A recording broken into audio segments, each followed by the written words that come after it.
Então, Danilo, eu agradeço pela sua presença aqui, né? Nós não nos conhecíamos ainda. Eu entrei em contato com você na pessoa da pesquisadora Doralice Ramos, do Painel Brasileiro de Obesidade. Então, ela fez esse meio de campo aí para que nós pudéssemos estar aqui hoje. Então, muito obrigado pelo aceite. Vamos conversar de um tema muito importante, que inclusive na área da saúde é desconhecido algumas ideias, algumas informações, então também vamos bater um papo aí sobre essa conscientização da bariátrica, que procedimento é esse, quais são as complicações, as indicações, enfim. Mas então, muito obrigado pelo aceite, gostaria que você se apresentasse e depois nós começamos o bate-papo de hoje. Ô Luiz, obrigado primeiro pelo convite. Eu acho que é uma ótima oportunidade aqui para a gente debater, ter um papo descontraído, falar um pouquinho sobre a cirurgia bariátrica, que é a gente vê muito resultado e cada vez mais aí as indicações vão se ampliando.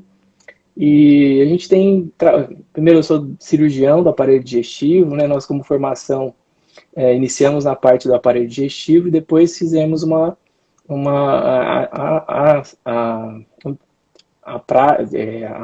a residência de cirurgia bariátrica, né? Uhum, Já sou formado desde 2011 e eu atuo em São Paulo aqui desde 2015. uhum. Então, tem uma pequena experiência aí dentro da cirurgia bariátrica. Sim. Ai, que ótimo. Eu acho que você nos ajudará a entender bastante um pouquinho sobre esse mundo da bariátrica. E para começarmos, Danilo, a pergunta inicial, assim, o que seria então a cirurgia bariátrica? Que procedimento é esse? Bom, a cirurgia bariátrica, ela já vem lá desde hoje em dia é um assunto muito que tá muito na mídia, assim, tá muito na moda, porque a gente vai ficando mais em evidência, assim, os resultados da cirurgia. Mas ela já vem sendo praticada desde da década de 50, início da década de 60. Mas óbvio que ao longo dos anos a gente foi aperfeiçoando, né? Existem ainda várias técnicas e a gente foi identificando quais eram as técnicas que davam mais resultado, que o paciente tinha uma boa qualidade de vida e que também combatia bem a obesidade, que a gente sabe que é uma doença de difícil tratamento, né? Então, ao longo do tempo, na década de 90, iniciou um procedimento que a gente chama de videolaparoscopia, que é uma cirurgia minimamente invasiva, feita através de pequenos portais. Depois a gente pode conversar um pouquinho mais sobre isso. O que para o paciente obeso traz muito resultado. Porque você imagina que quando a gente vai fazer uma cirurgia convencional, que é aquela que a gente faz um corte, que tem que abrir um abdômen, o paciente obeso ele tem muita dificuldade, porque você imagina que a parede é muito espessa, né? Então tem que fazer muita força, dificuldade depois para o paciente sair da cama, caminhar. Então, quando teve essa transição entre a cirurgia convencional e a cirurgia por videolaparoscopia, o paciente ganhou muito resultado no pós-operatório. Diminuíram muito as taxas de complicações e os resultados. Hoje em dia a gente desfruta aí de bons resultados e os pacientes, mesmo o paciente sendo obeso, às vezes, muitas das vezes tem algumas outras doenças associadas, como diabetes, hipertensão, ou pacientes que já até infartaram ou tiveram algum acidente vascular cerebral, um AVC. Então, a gente consegue, mesmo o paciente sendo um paciente de risco para a cirurgia, a gente consegue ter bons resultados aí no pós-operatório. Uhum, sim. E você comentou sobre a técnica da videolaparoscopia. Quais seriam os tipos ou técnicas, eu não sei como que diz o termo técnico correto, da bariátrica? Existem Sim. várias No possibilidades, é Brasil, isso? a gente tem algumas técnicas regulamentadas no Brasil, e inclusive algumas que já estão em desuso. Hoje, basicamente, a gente faz duas técnicas de cirurgia bariátrica. Uma chamada bypass gástrico, que é bem conhecida, que faz um desvio, a gente pode conversar um pouquinho individualmente sobre ela. E também a gente tem a gastrectomia vertical, ou o famoso sleeve, né? Uma técnica a gente vai fazer uma diminuição do tamanho do estômago e depois uma conexão com o intestino fino, que é o intestino delgado. Muita gente tem medo dessa técnica, porque acha que vai ficar desnutrido, porque acha que vai ficar uma conexão direta com uma diarreia crônica, com uns gases assim, muito mal cheirosos, mas a gente, muitas dessas experiências é por conta que, desses relatos, na verdade, os pacientes podem confundir esse desvio intestinal com algumas técnicas que a gente estava falando que já estão em desuso. Antigamente, não tinha ainda essa experiência com o paciente a longo prazo, né? Então, existiam várias técnicas. E aí, com o tempo, foi percebendo que o bypass, por exemplo, é uma técnica que dá muita qualidade de vida para o paciente no pós-operatório. Ele não fica com uma diarreia tão intensa, nem fica com uma desnutrição importante. E quando ele tem algum tipo de déficit ou de vitamina ou de micronutrientes, a gente consegue identificar isso fazendo um acompanhamento e repor. Hoje em dia temos várias opções, como comprimidos, às vezes suplementos, na própria dieta, soroterapia, ou alguns medicamentos injetáveis. Então, hoje em dia tem bastante recurso para evitar aí qualquer tipo de déficit nutricional no pós-operatório. No sleeve, a gente já vai mexer mais no estômago, né? Uma cirurgia que a gente... antigamente, existia uma distinção entre cirurgia desabsortiva e cirurgia restritiva. E como a gente veio aprendendo ao longo dos anos, hoje não tem mais essa distinção, porque as cirurgias a gente sabe que tem uma alteração hormonal ali, né? Tem um efeito metabólico importante, com alguns hormônios que a gente sabe que melhoram, por exemplo, a utilização da insulina, que diminuem a fome. A gente sabe que a cirurgia também mexe com a parte hormonal, principalmente dos hormônios incretínicos, que a gente chama, né? Que são os hormônios intestinais. Então, acaba que o paciente não tem só aquele efeito de diminuição, de restrição, né? Porque só isso, se fosse isso, existem técnicas que foram abandonadas. Por exemplo, vocês devem conhecer o balão, a banda gástrica, que seria um balãozinho que a gente coloca ali revestindo a parte superior do estômago, antigamente, que ficava com um pequeno portal na parede abdominal. Então, isso era insuflado de acordo com o paciente aceitasse, ou se o paciente aceitasse ou não a dieta, por exemplo. Então, essas técnicas que eram mais restritivas, a gente percebeu que ao longo dos anos elas acabavam dando problema, por exemplo, no esôfago, ou às vezes o paciente acabava fazendo adaptações na própria dieta para aceitar líquidos calóricos, por exemplo, milkshake, ou às vezes algum doce, e aí acabava que o paciente tinha uma recidiva do peso. Então, as técnicas restritivas, puramente restritivas, a gente sabe que não tem um resultado a longo prazo. Então, o sleeve antigamente era considerado restritivo. Depois a gente percebeu que ele altera, por exemplo, um hormônio bem famoso, que as pessoas podem pesquisar, seria a grelina, né, que é um hormônio que dá fome. E parte dela é produzida no fundo do estômago ali. Então, uma parte que a gente remove durante a cirurgia, a gastrectomia vertical.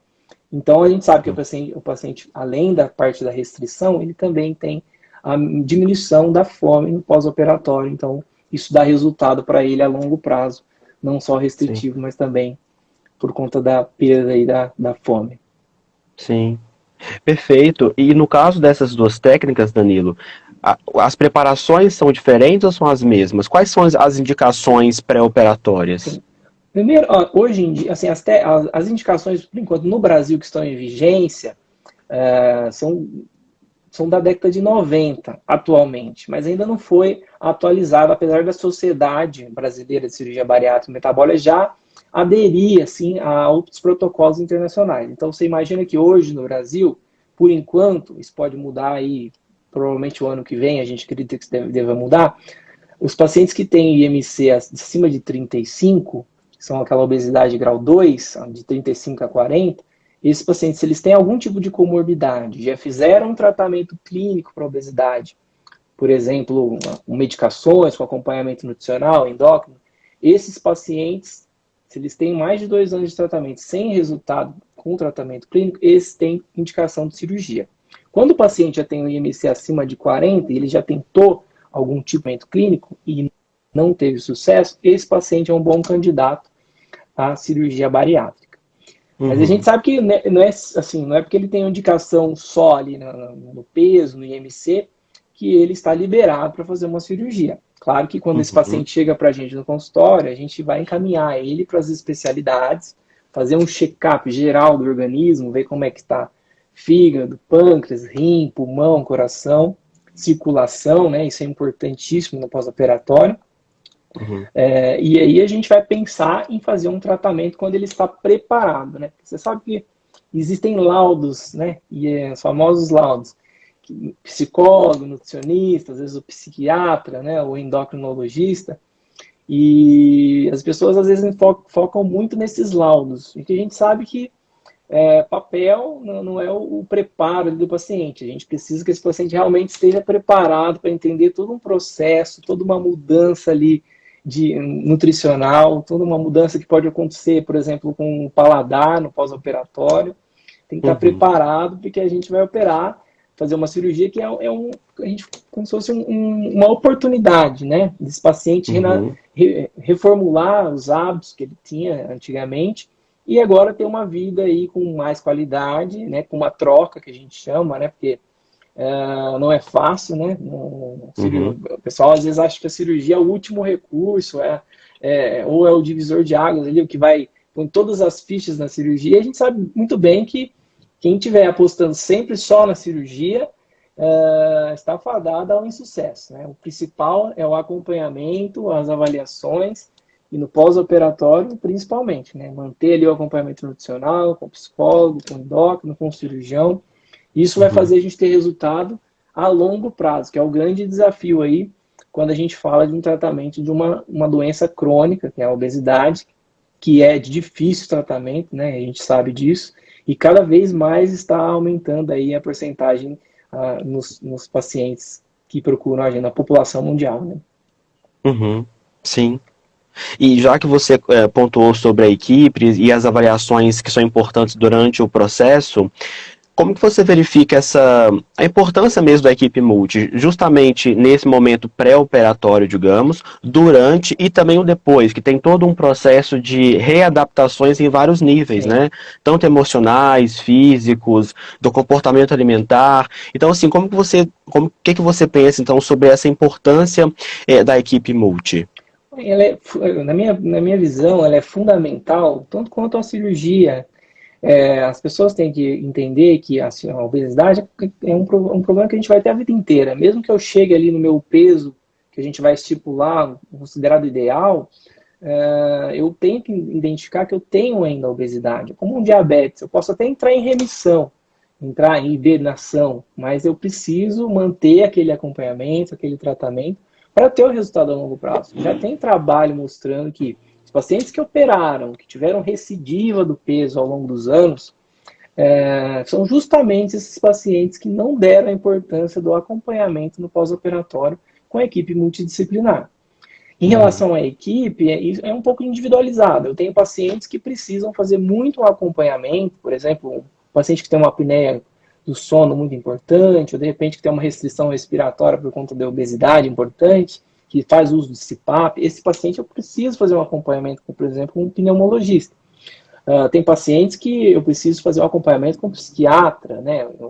Ou às vezes só com o psicólogo. Isso é muito individualizado. Mas a equipe Uhum. multidisciplinar mínima ali, que é com psicólogo, nutricionista, um endócrino, um cirurgião bariátrico, às vezes um fisioterapeuta ou um educador físico, isso é fundamental.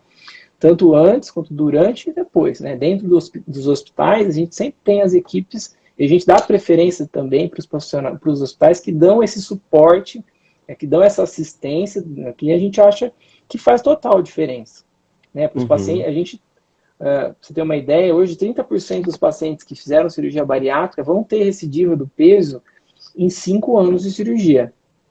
E dentro desses 30%, a grande maioria é de pacientes que não fizeram acompanhamento no pós-operatório. Então é Uhum. fundamental. Sim, sim. E assim, quando essas pessoas chegam para você no consultório, inclusive, como que você percebe essas pessoas a nível saúde integral? Como que elas estão pensando sobre elas mesmas, as informações que elas já têm, às vezes são um pouco distorcidas? Que perfil de paciente é esse que chega para você num primeiro momento, assim, do consultório?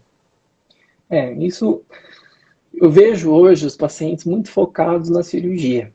Inclusive, existem grandes equipes, pelo menos em São Paulo, focadas justamente no tratamento cirúrgico.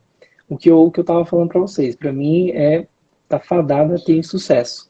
Eu acho que o fundamental aí é, primeiro, estar preparado, estar consciente. Às vezes a gente opera pacientes que têm 16 anos, né, 18 anos. Eu me preocupo muito se essa paciente está entendendo a gravidade da doença que ela está enfrentando, quais vão ser os obstáculos que ela vai ter a longo prazo. E então, uma das coisas que a gente exige, que a gente faz, que a gente sempre cobra dos nossos pacientes, até quando eu tenho esse compromisso de eu estar voltando, por exemplo, comigo, ou com o nosso psicólogo, com o nosso psiquiatra, o paciente, só dele ter esse compromisso, ele já se policia mais, ele já vai se cuidar mais, ele já não vai, porque a gente cobra ele, e ele quer mostrar resultado. E é até bom Uhum. que quando ele tem o resultado, a gente consegue mostrar para ele, ele se sente motivado. Né? Porque justamente, se a gente não identifica coisas que podem acontecer e que são normais, isso pode desencadear um gatilho que o paciente acaba perdendo o interesse ou perdendo tudo que a gente tinha ganhado durante a cirurgia, durante o acompanhamento pré-operatório. Uhum. Então, eu tenho um pouco de receio justamente do que você está falando. Os pacientes muito focados em cirurgia apenas, ou em acompanhamento, ou em laudos pré-operatórios.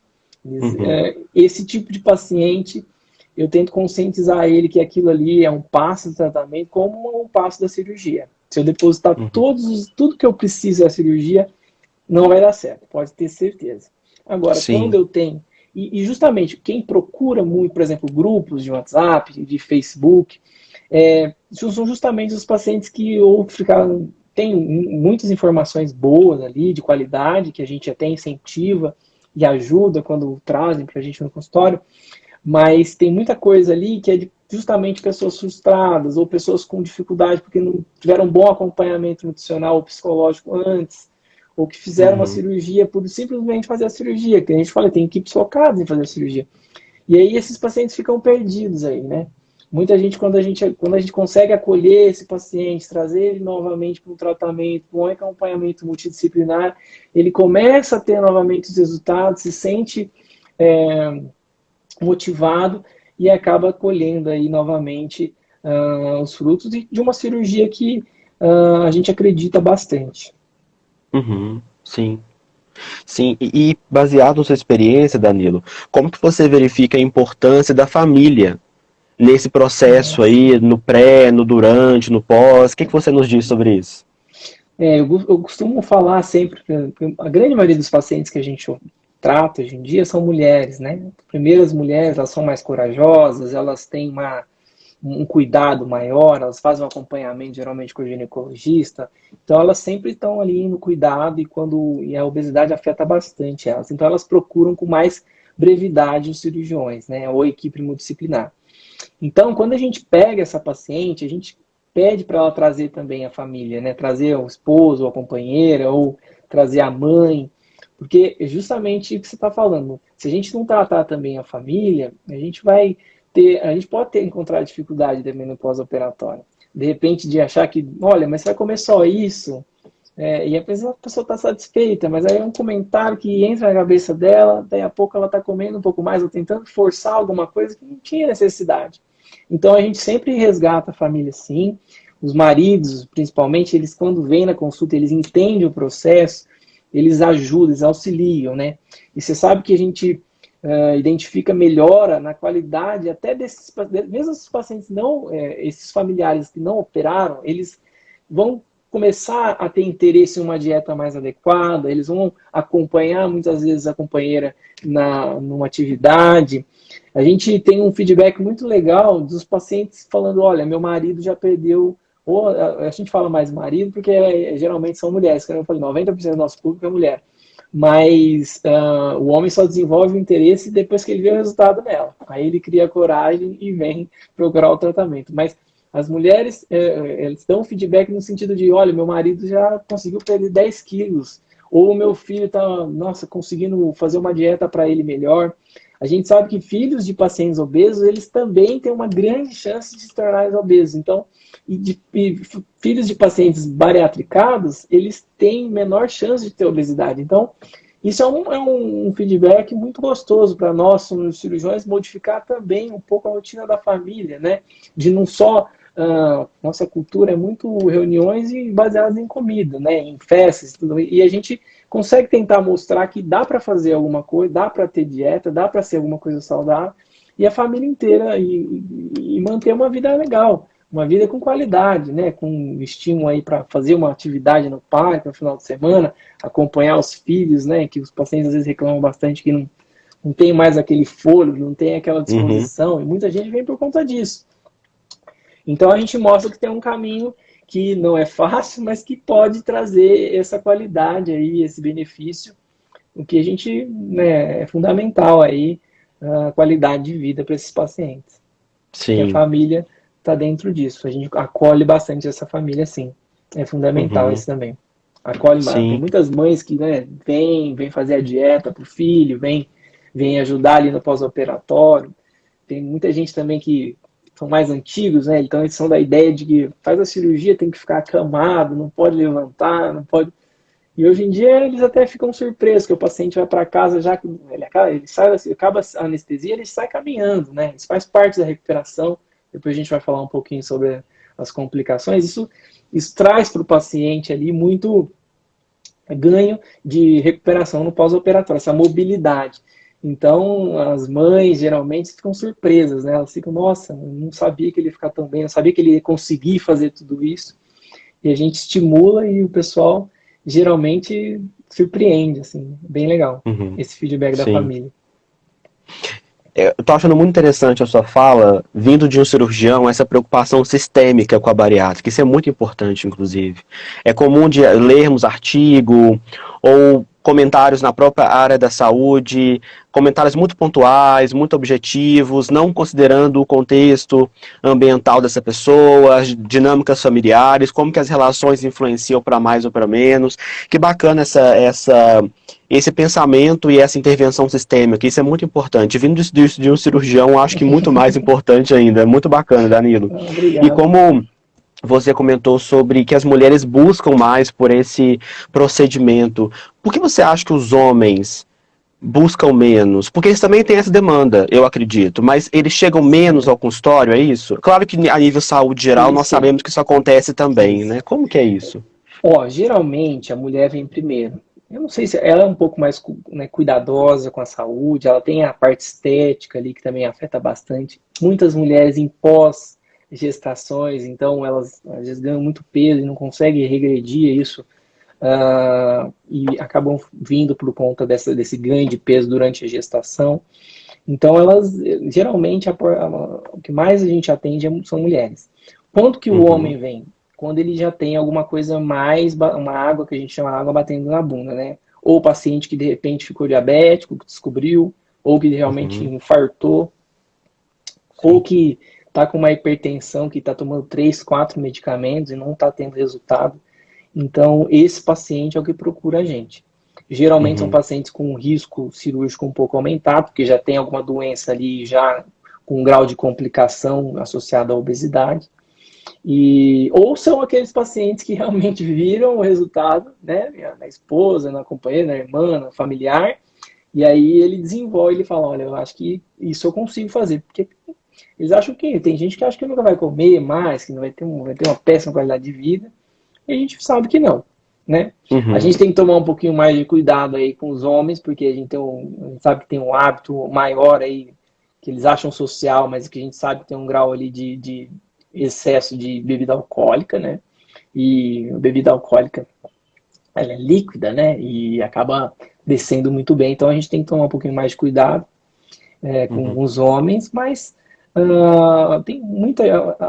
Está crescendo, tá? Ainda é muito. A grande maioria é mulher, mas assim, está crescendo muito a procura para os homens, porque também tem essas comorbidades. Eles sabem que a cirurgia pode controlar bem hipertensão, diabetes, alterações de colesterol, triglicérides, a apneia do uhum, sono, que muitos homens apresentam, aquele ronco importante durante a noite. Então, a qualidade do sono, né, para o paciente tem muito, então, a procura hoje em dia por homens também, mas a gente acredita que tem uma demanda aí que acabam não procurando por medo, por cultura mesmo masculina, de só procurar quando realmente tiver um problema maior, mais grave, né?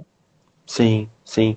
Eu também percebo isso no lado da psicologia, que os homens têm chegado um pouco mais, por conta própria, o que é muito legal. Né? Eu acho que falar mais sobre alguns assuntos nas redes sociais, a gente pode encontrar nas mídias de modo geral, ou nas novelas para quem assiste, no Instagram, converse com outros amigos homens. Eu acho que são assuntos que estão passando a ser mais naturalizados, o que é muito bacana. Então, o homem se Sim, cuidar, buscando por conta própria, é um movimento moderno, digamos assim. Não é tão comum de sim. perceber isso nos anos para trás, né? As mulheres já têm esse cuidado já há algum tempo e os homens começaram agora. Tá devagar, mas está funcionando, o que é muito bom, né? Assim, e muito Sim, as importante. campanhas, né, dos Novembro Azul, essas Sim, campanhas acabam ajudando bastante. O homem acaba procurando o hábito de ir ao médico, né? uhum, Geralmente o homem não tem tanto assim, só vai quando tá precisando mesmo, né? Mas que bom sim. que a gente vê, a gente percebe sim, óbvio que poderia ser maior, né, essa procura, mas a gente percebe um movimento também. Justo. E como você comentou no início sobre esses cuidados pré-operatórios e tudo mais, e as preparações também, como que nós podemos pensar nas complicações de uma cirurgia bariátrica? Como que aparecem as complicações, em qual Isso. contexto elas se dão? É. A cirurgia bariátrica, ela é para ser uma cirurgia segura, é para ser uma cirurgia eletiva, né, programada. Então, tudo que a gente puder fazer para diminuir ao máximo o risco de qualquer tipo de complicação, a gente vai fazer antes da cirurgia. Então, tudo isso que a gente está falando aqui, nesses acompanhamentos, também vão ajudar lá a evitar as complicações. Por exemplo, quando a gente passa com a nutricionista, ela vai orientar para a gente uma dieta restrita, principalmente nos primeiros 30 dias, que tem as fases que vão. Isso vai mudar um pouquinho de protocolo para protocolo, de equipe para equipe, mas que geralmente segue uma regra de dieta líquida, depois dieta pastosa, depois dieta branda, justamente porque a gente faz um grampeamento, né? A gente usa, a cirurgia modernizou e a gente usa hoje os grampos, né?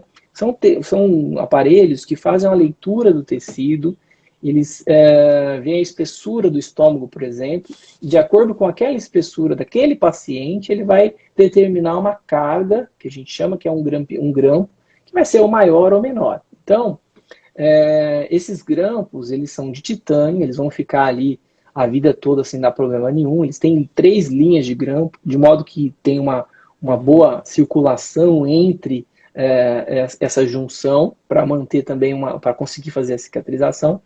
Mas existe um período que eu não posso forçar essa região, porque ele só está aproximando, né? Quem vai cicatrizar é o teu organismo. Então, quando a gente pensa em cicatrização, a gente faz uma dieta com bastante proteína antes da cirurgia, né? Para perder um pouquinho de peso, para desinflamar, porque a gente sabe que a obesidade ela causa uma inflamação crônica no organismo. Se você dosar hoje um marcador inflamatório no paciente obeso, ele não tendo infecção nenhuma, você vai ver que ele está alterado. Então, a gente diminui a inflamação dele antes da cirurgia, como? Perdendo peso, fazendo uma dieta anti-inflamatória. E quando ele faz esse grampeamento, que faz essas junções, que na cirurgia a gente chama de anastomose, que nada mais é do que junções, esses grampos modernos, eu tenho que deixar isso daqui cicatrizar. Então eu mantenho uma dieta. Né? Quando isso abre, na verdade é que não cicatriza direito, isso forma uma abertura que pode sair secreção de dentro do intestino para dentro do abdômen. Mas não exteriorizar, para dentro da cavidade abdominal. Às vezes as pessoas Uhum. confundem. Quando a gente faz cirurgia, a gente insufla a barriga de gás, que na verdade é o CO2, para a gente criar um espaço para poder trabalhar ali dentro do abdômen. E nesse espaço, que a gente chama de cavidade peritoneal, se vazar a secreção do estômago, do intestino para dentro desse espaço, isso gera uma inflamação muito grande. E isso tem um nome de fístula. Né? O pessoal tem muito medo, apesar de isso ser muito raro, o pessoal tem muito medo disso. O que é mais comum em complicação de cirurgia bariátrica? O mais comum que a gente mais teme na realidade é o cirurgião. Trombose, né? Tanto trombose nas pernas, que a gente chama de TVP, trombose venosa profunda, ou de tromboembolismo pulmonar, que é a trombose quando ela migra para o pulmão. Então, por o que a gente vai fazer? Além de perder peso na cirurgia para diminuir aquela inflamação sistêmica, a gente vai, nós vamos usar uma meia elástica, que é uma meia de compressão, que a gente põe antes de entrar para o centro cirúrgico. A gente usa uma pequena bota que fica apertando as pernas e ativando a circulação no momento que você está sedado ali por conta da cirurgia, da anestesia. Então, isso vai bombear, fazer o bombeamento do sangue durante o período que você está dormindo. A gente usa uma injeção de anticoagulante no pós-operatório, que é justamente para evitar ter essa complicação que é mais grave, que é a trombose. E também a gente põe esse paciente para caminhar o mais precoce possível. Ele acordou da cirurgia, ele vai levantar da cama para caminhar.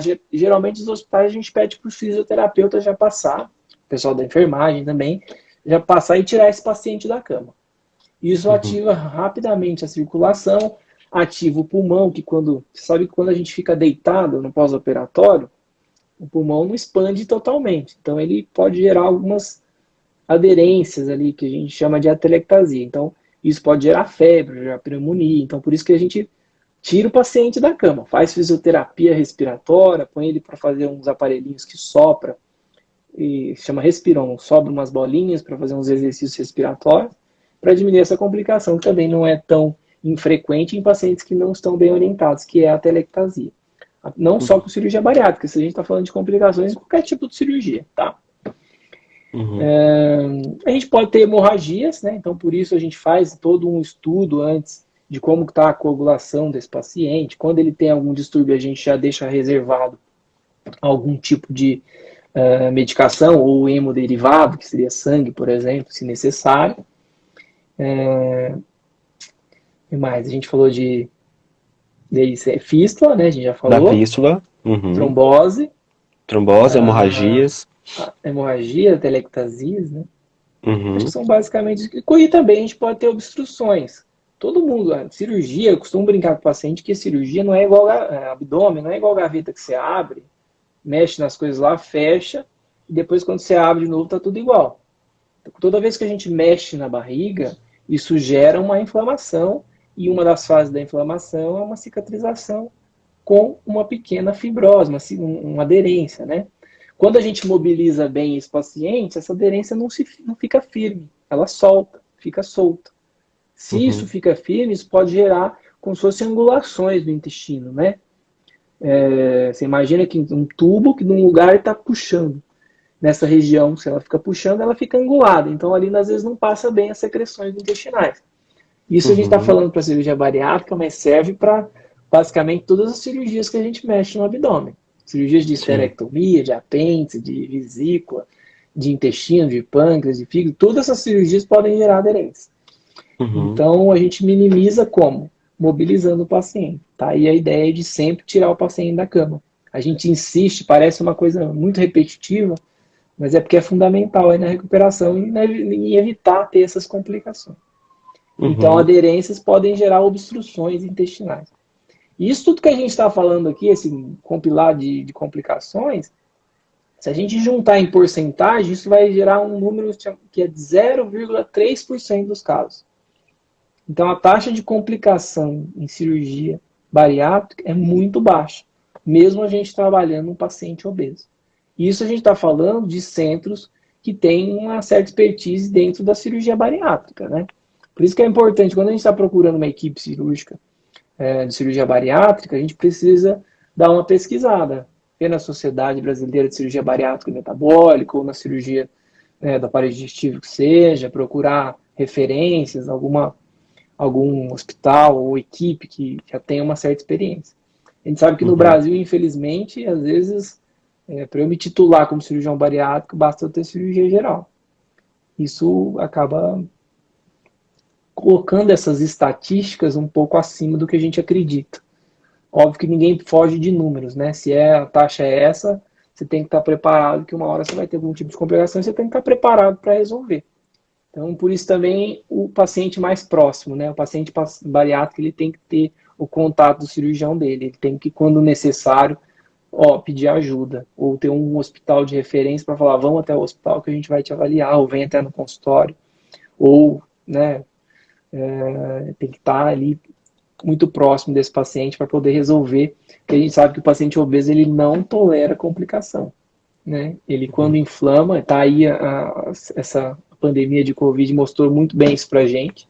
Os pacientes que desenvolveram ali infecções, eles, por conta dessa inflamação sistêmica que tem a obesidade, eles geram uma reação inflamatória no organismo muito maior do que um paciente que não está obeso.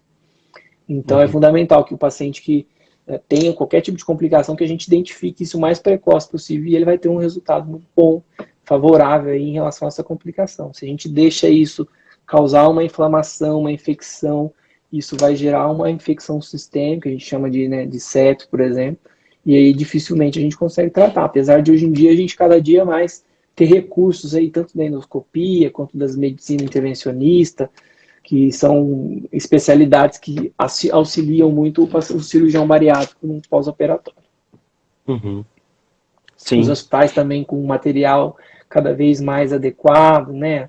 Os grampeadores que a gente está falando, né? Os hospitais hoje em dia são muito bem estruturados, tem UTIs, assim, quando necessário, né? Porque a gente pode estar falando de um paciente que tem um IMC de 35, que não tem nenhum tipo de comorbidade grave, que a gente vai fazer uma cirurgia nesse paciente.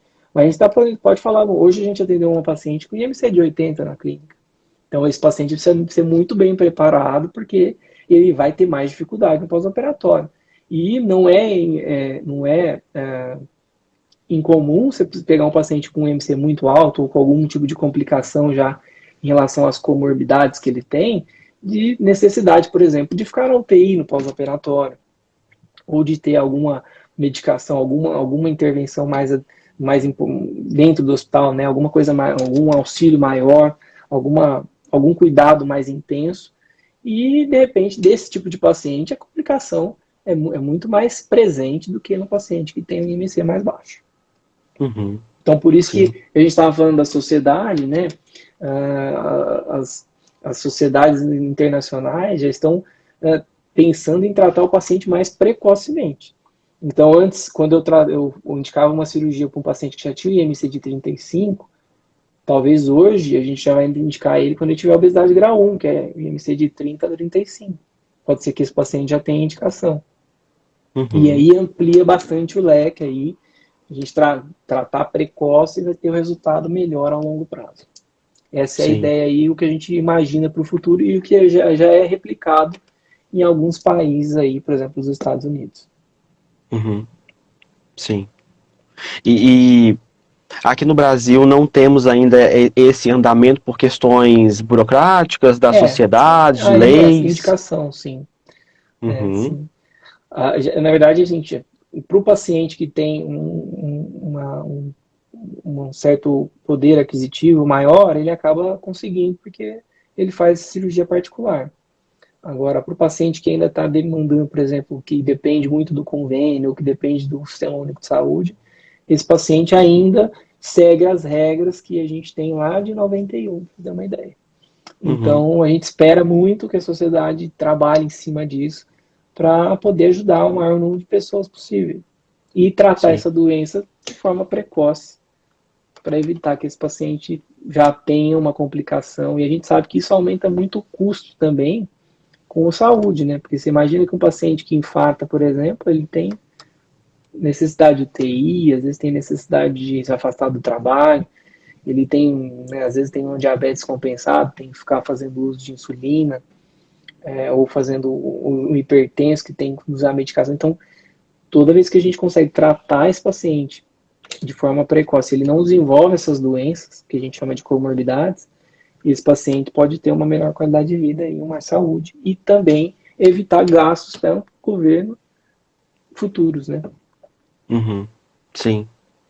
E você pontuou agora sobre as complicações, pensando de um nível um pouco mais amplo, quais outros tipos de complicações nós podemos perceber? Por exemplo, nós encontramos em artigos, ou até também em discussão de caso, pessoas que desenvolvem, por exemplo, compulsão alimentar enquanto transtorno, ou alguma demanda nutricional, psicológica. Como que você percebe aí essas outras Sim. complicações no processo da bariátrica? Isso vem muito dos pacientes que provavelmente, na grande maioria, já tinha algum, que não é muito difícil de encontrar, já tem algum tipo de compulsão pré-operatória que muitas das vezes, às vezes não é trabalhado ou que não foi Uhum. identificado. Então ele transforma essa compulsão dele, que agora ele não tem mais o interesse, ou quando ele, como ele tem dificuldade, ele pode ter um processo, por exemplo, um dumping, que é como se fosse um mal-estar, um enjoo, uma sensação ruim quando ele come determinados alimentos no pós-operatório. Então ele às vezes migra essa compulsão para outros tipos de compulsões. Uma a gente até comentou aqui, por exemplo, a bebida alcoólica. Às vezes Uhum. tem pacientes que ficam compulsivos por compras e roupas, às vezes por sexo, por drogas, né? Então a gente precisa trabalhar esse paciente, justamente o acompanhamento tanto no pré quanto no durante e depois é fundamental Sim. para evitar Uhum. com que esse paciente acabe mudando, né, transformando essa compulsão em outra. Então isso é realmente uma coisa que a gente tem que dar atenção, porque existem alguns trabalhos até mostrando que tem uns pacientes com ideação suicida no pós-operatório que acabam ficando mais evidentes, porque não faz um bom acompanhamento, ou porque ficou frustrado, por exemplo, se eu não estou sabendo que eu vou enfrentar e eu faço uma cirurgia e fico frustrado depois, isso pode se tornar um gatilho para eu poder aderir a algum tipo de compulsão diferente agora por outro, não sendo alimento, ou até por alimento, mas é mais difícil, acho mais complicado para o paciente desenvolver uma compulsão alimentar, apesar de não ser impossível, mas essas outras compulsões a gente acaba vendo mais frequente no consultório. E aí tem que Uhum. resgatar, tem que acolher esse paciente, trazer ele novamente para a equipe multidisciplinar e dar algum tipo de assistência aí para tratar esse tipo de compulsão nova. Uhum. Sim. E quando essas pessoas chegam para a clínica, chegam no atendimento com você, quais são as maiores preocupações das pessoas? É o reganho de peso, é o não perder peso, é o medo da cirurgia? O que as pessoas mais falam para você enquanto preocupações e medos, por exemplo? Eles têm bastante medo das complicações que a gente conversou, mas acabam ficando bastante seguros quando a gente mostra também o que a gente vai fazer para evitar ter essas complicações. Então, quando o paciente Uhum, participa, né, do pré-operatório, ele, ele acaba ficando mais seguro, né? Eles estão muito preocupados, tem muito paciente preocupado em liberação, em se o convênio vai aceitar, ou quanto tempo eu vou conseguir operar, essas coisas afligem uhum, bastante. E também com a parte nutricional, né? Será que eu vou ficar com um déficit importante de vitamina? E muitas das vezes os pacientes já estão com algum déficit, já estão com alguma deficiência vitamínica, por exemplo, no pré-operatório. Então a gente uhum, mostra para esse paciente, olha, mesmo hoje você achando que está com obesidade, não é sinal de que você está nutrido ou bem servido aí das vitaminas, por exemplo. Então, o que vai mudar esse panorama? Fazendo um acompanhamento. Quando eu tiver, por exemplo, um déficit de ferro, eu posso repor aqui. Então, quando uhum, tem um déficit de vitamina D, vitamina B12, tem várias aí, a gente pode tratar isso de forma, hoje em dia, bem simples. E claro que também tem que me preocupar, porque isso gera um custo, né? O paciente tem que estar preparado para. A gente sabe que não dá para ele depender estritamente do SUS, porque não tem esse tipo de assistência ainda, o que é uma coisa que a gente tem que pensar bastante, que o paciente vai ter um custo, mas geralmente esse custo, quando você coloca na balança, como ele melhora a qualidade da alimentação dele, deixa de fazer algum tipo geralmente era muito frequente ele, de repente, fast food, ou de repente uma comida rápida em algum lugar, à noite, um aplicativo. Então ele acaba tendo uma melhora ali na diminuição, na verdade, desse tipo de alimento. Isso gera também uma receita aí que pode ser destinada, por exemplo, a uma suplementação, uma boa vitamina. A gente sempre pede para os pacientes fazer uso de um polivitamínico desses que são direcionados para cirurgia para pacientes bariatricados. A gente orienta, né? Então, geralmente os pacientes têm um receio disso. Um pouco também de queda de cabelo, né? A famosa queda de cabelo. Você uhum, imagina que o paciente perde aí 40% do peso, isso em 9 a 12 meses. Então, óbvio que nosso organismo vai destinar os nossos nutrientes, quando acontece isso, para os órgãos mais vitais e vai deixar essas regiões, por exemplo, as unhas, o cabelo, né, em segundo plano. Uhum. mas não é uma coisa que vai afetar, que vai ser, né, que esse paciente vai ficar com um déficit de cabelo, não. Ele vai ter um período ali de queda, de quebra de cabelo e de quebra de unha, por exemplo, que eles ficam muito preocupados, mas que hoje Uhum. também a gente também tem bastante recurso para ajudar esse paciente a suplementar, a de repente fazer uma vitamina específica, identificar algum tipo de deficiência precoce ou repor antes da deficiência, ou às vezes até de aplicações. Tem os profissionais hoje, os tricologistas ou os dermatologistas aí que acompanham a gente, que estão dentro da nossa equipe, para poder dar assistência a esses pacientes e, né, resolver isso antes que vire um problema que afete também até a saúde mental desse paciente. Sim, sim. Uhum.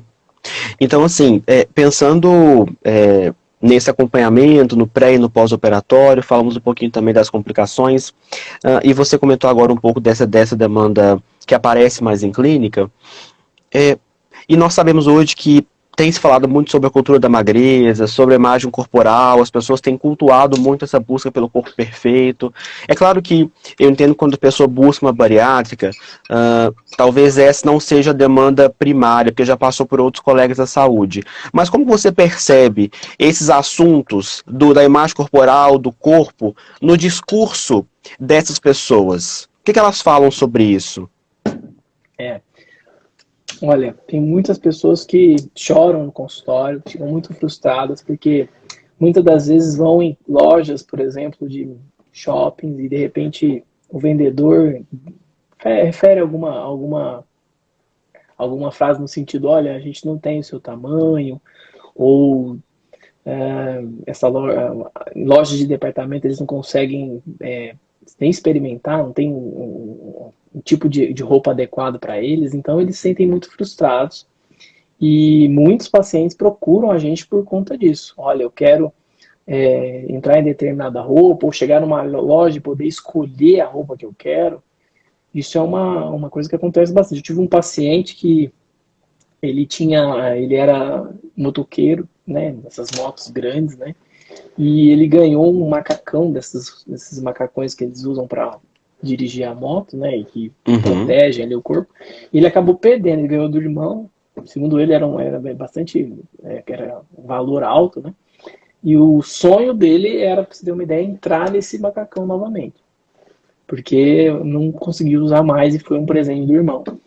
Então essas coisas afetam bastante os pacientes. E até depois eu costumo, né, alertar, tipo, olha, cuidado com o excesso, justamente porque a gente estava falando daquelas novas compulsões, e também porque esse paciente vai sofrer uma transformação nesse ano de pós-operatório.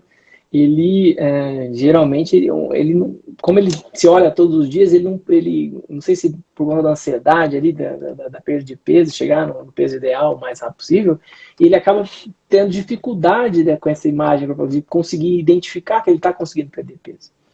E ele vai perceber realmente quando ele começa a ver que a roupa fica larga, né? Ou que ele vê um parente que não via há algum tempo e de repente ele, opa, o que está acontecendo? Você fez alguma uhum, coisa?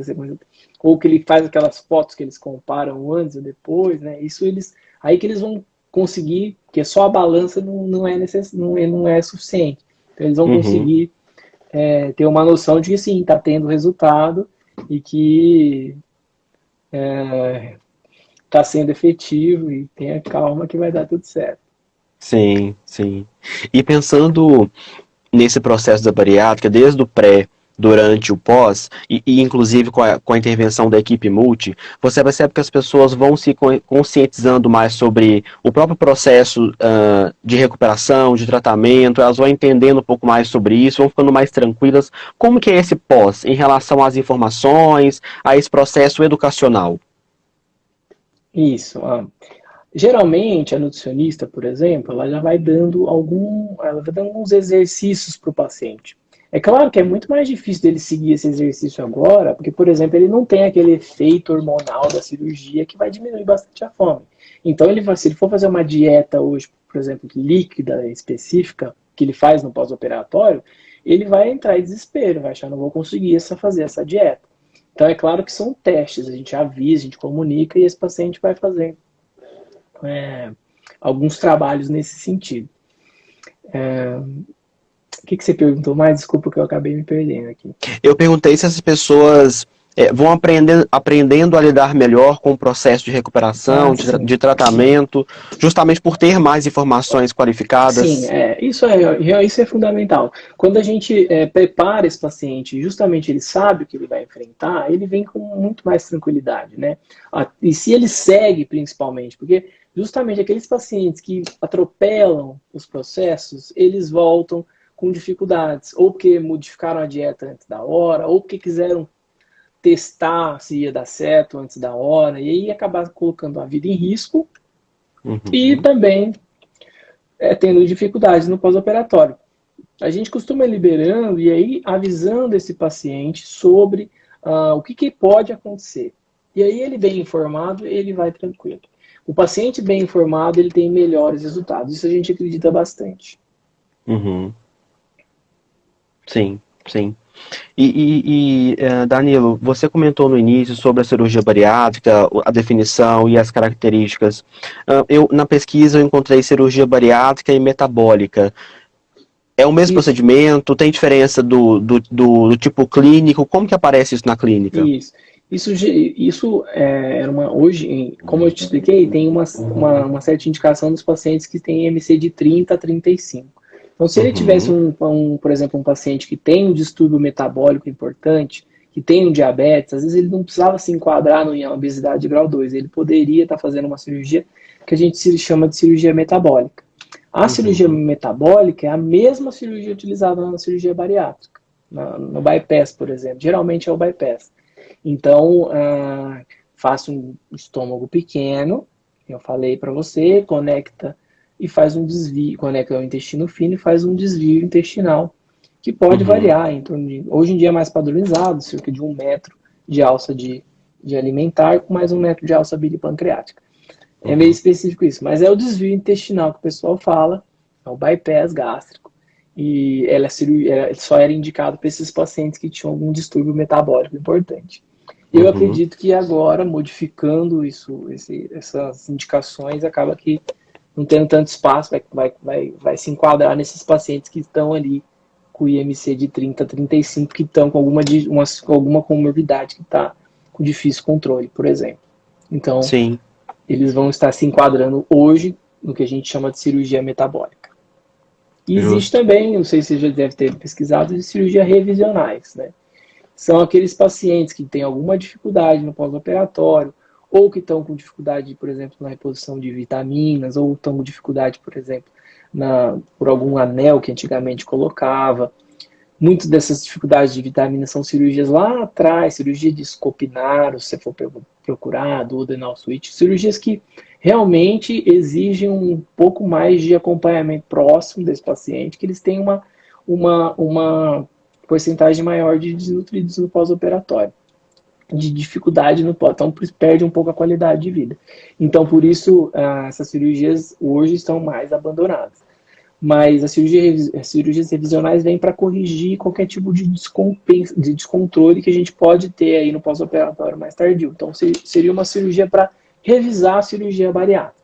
E, às vezes, até modificar a técnica. Por exemplo, se esse paciente evoluiu, por exemplo, fez uma gastrectomia vertical, um sleeve, há 10 anos, e hoje está com algum desconforto, por exemplo, de refluxo, ou que ele teve um reganho de peso, está com diabetes descompensado, não está conseguindo controlar ele adequadamente, ou às vezes até uma hipertensão descompensada, esse paciente pode ser avaliado e, se necessário, se te julgar necessário, através de exames e de acompanhamento, a gente pode propor um tratamento revisional. Daí pode ser transformado em outra técnica cirúrgica, por exemplo, e de repente o paciente ter um controle melhor e mais adequado, tanto da obesidade quanto dessas comorbidades. Uhum, sim. Nós falamos muito sobre os adultos que buscam pelo procedimento e as preocupações e também os cuidados. Como que nós podemos pensar, talvez, os jovens, os adolescentes que chegam já com obesidade? Como que é esse cenário aí no mundo dos adolescentes, Danilo? Sim, hoje a gente opera pacientes desde os 16 anos, né? Claro que é bem restrito, a gente tem que fazer uma avaliação bem é importante esse paciente, ver se ele já chegou ali na sua idade óssea adequada, fazer um acompanhamento, às vezes, ou com um pediatra, de repente, ou até com um clínico mais intenso, né? E daí conversar bastante com a família, trazer os familiares, os pais, né, na consulta, ver realmente se essa pessoa, se esse adolescente está tendo todo o entendimento que vai ser uma troca, uma mudança aí, um resgate, uma possibilidade de ter uma melhor qualidade de vida. Mas é um cenário que a gente tem feito e a gente tem tido bons resultados. Porque às vezes crianças que sofrem muito bullying na escola ou que de repente estão com dificuldade de desenvolver alguma atividade, às vezes até já diabéticos, hipertensos, então a cirurgia vem para tentar dar uma oportunidade para esses pacientes e, e eles tenham uma melhor qualidade de vida. Eu, particularmente, eu tenho oferecido, por exemplo, uma técnica menos desabsortiva, por exemplo, um sleeve, né?